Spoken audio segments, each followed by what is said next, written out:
Ang problema lang ninyo, kay gasunod-sunod mo ang sugo, o nya pagkahuman ang inyong gisunod, ang nag-implement, why katungod nga mag-implementar sa sugo? Naaman mo si siktang sulpot. Di ba? Naaman mo si siktang sulpot. Kay ang balaod sa Diyos, gitok yan sa iyang katawan. Seventh Adventist katawan yan na. Gitok kami nag-Amerikano.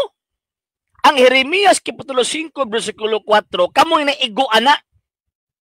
Nga naman, nagsimba-simba na kuno mos Ginoong Diyos na pagkaman dito man nagpasakop sa pundok, nagitukod og mga Amerikano. Bay, asa man sa Biblia, be, Kapitulo versikulo B, nga kanang gitukod ni Ellen G. White sa Amerika. Iya sa Diyos na. O siya sabi, sige daw. Kaya gusto na to pangitaon ba ang tawag ng letra por letrang mabasa ba? Kaya mo man ang prinsipyo ninyo. Kung di mabasa, di tinuod. So, yung mga away katoliko sa Biblia, di mabasa katoliko. O sige, ato anang tamdo na inyong prinsipyo. Kung di mabasa, di tinuod. Asa po sa Biblia, kapitulo, versikulo. Ng 70 Adventist, gitukod sa Diyos. O ikatawhan nga iya sa Diyos. O sa siyatas. Ako, dagan ako naatubang nga mga depensor ninyo. Mga pastor nga depensor ninyo. Kana nga pangutana, nangamuti ang mga pastoy.